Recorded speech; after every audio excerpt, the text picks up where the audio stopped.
તો બાળકોને મોબાઈલના વળગણથી દૂર રાખવાની જે નેમ છે તે લેવામાં આવી છે। રાજ્ય સરકારે કાયદો લાવવાની પણ તૈયારી બતાવી છે। બાળકોમાં વધતા મોબાઈલના ઉપયોગને રોકવા કાયદો આવશે। ગુજરાત ફર્સ્ટ પર અમદાવાદના વાલીઓએ જણાવ્યો પોતાનો મત। સરકાર કાયદો લાવે તે આવકારવાદાયક છે તેવું વાલીઓએ જણાવ્યું। તાજેતરમાં જ મોબાઈલના કારણે 2 બાળકોએ પોતાના જીવ પણ ગુમાવ્યા।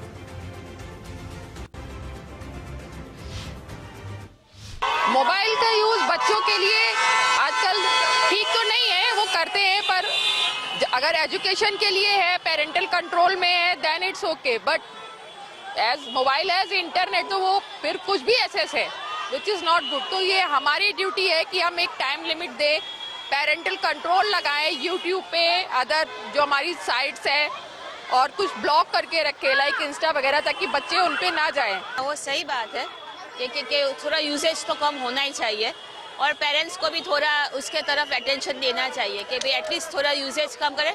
यूज़ नहीं करना ऐसी बात नहीं, लेकिन थोड़ा यूसेज तो कम करना ही चाहिए कि जिससे ये प्रॉब्लम्स ना आए। बहुत बड़ी प्रॉब्लम है, ये तो सबसे बड़ी प्रॉब्लम है कि स्क्रीन टाइम उनका इतना बढ़ गया है कि हम लोग थक चुके हैं। पेरेंट्स गिव अप कर चुके हैं कि किस तरह से, ऊपर से अब आफ्टर कोरोना ये प्रॉब्लम हुआ, स्कूल का कोई भी काम है जैसे वर्कशीट्स है या कुछ भी वर्क आता है वो भी पोर्टल मतलब मोबाइल पे आता है, मिलियंस पे आता है।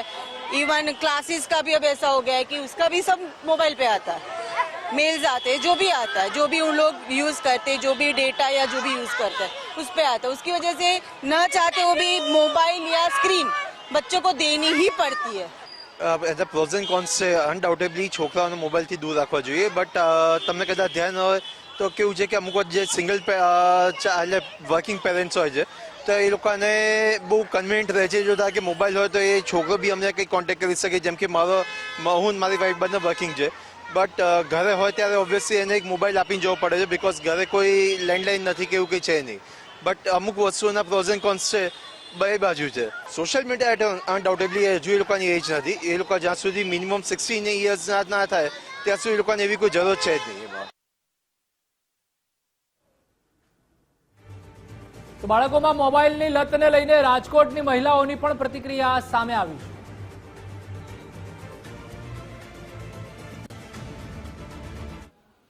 તો બાળકોમાં મોબાઈલની લતને લઈને રાજકોટની મહિલાઓની પણ પ્રતિક્રિયાઓ સામે આવી, જેમાં ગુજરાત ફર્સ્ટ પર મહિલાઓએ પોતાનો મત જણાવ્યો। શાળામાંથી હોમવર્ક અને લર્નિંગ શાળાની એપમાં આવે છે તેવું મહિલાઓ જણાવી રહી છે।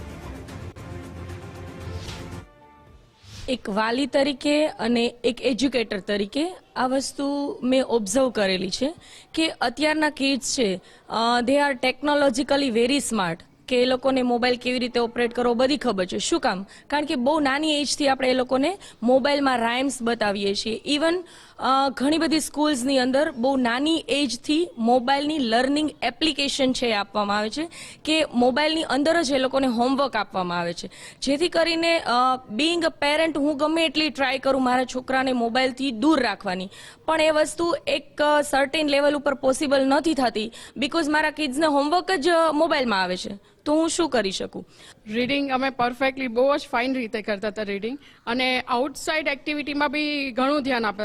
મીન્સ અમારા મમ્મી લોકોને કહેવું પડતું હતું કે હવે તમે ઘરે આવો એમ, કારણ કે અમને મોબાઈલની એવી આદત નહોતી, એવા મોબાઈલ જોકે હતા બી નહીં। અને આજકાલના છોકરાઓને એવું થાય છે કે મમ્મી લોકો કહે છે બહાર જાઓ તમે રમવા, પણ છોકરાઓ બહાર જતા નથી અને ફોન લઈને બેસી જાય છે, એને લીધે એના આંખને બી અસર થાય છે અને રીડિંગ રાઇટિંગ સ્ટડીમાં બી એને પ્રોબ્લેમ થાય, કોન્સન્ટ્રેટ રહેતું નથી। અત્યારે મોબાઈલના કારણે બાળકો ઓનલી સ્ક્રીન ટાઈમ જ લે છે, બહાર રમવા માટે નથી જતા। પહેલાં એવું ફોર્સ કરતા હતા કે ઘરે આવી જાઓ, અને હવે આપણે ઘરે બહાર કાઢવા માટે છોકરાઓને કહેવું પડે છે, અને બહાર જવાનું કહો ત્યારે છોકરાઓ રડવા માંડે છે કે ના અમારે તો મોબાઈલ જ જોવો છે।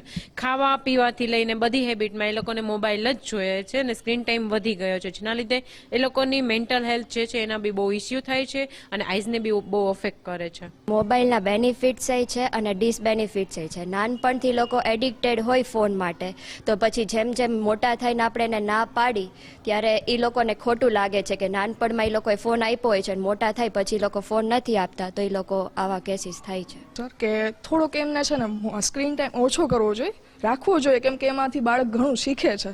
પ્લસ છે ને એ જ્યારે વધારે યુઝ કરે ફોનનો કે સ્ક્રીન ટાઈમ વધારે લે તો એની આંખને બહુ ઇફેક્ટ કરે, એટલે છે ને ઓછા ટાઈમ માટે એને બેનિફિટ રહે એમ, એટલે ઓછો ટાઈમ એને યુઝ કરવો જોઈએ. પ્રતિબંધમાં તો એવું કરી શકાય કે જે સ્કૂલમાં જે હોમવર્ક ને એ બધું એપ્લિકેશન થ્રુ આપે છે એને કદાચ આપણે રેસ્ટ્રિક્ટ કરી શકીએ. એ સિવાય અમુક એપ્લિકેશન છે એ તો અત્યારના ટાઈમે પણ એવું છે કે 18 યર્સથી ઓછા એજના લોકો છે યુઝ ના કરી શકે.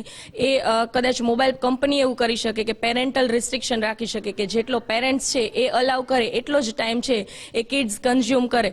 પણ મેઇન વસ્તુ એ છે કે પેરેન્ટ્સ છે એણે ડિસાઇડ કરવું પડશે કે મારે મારા બાળકને કેટલો સ્ક્રીન ટાઈમ આપવો.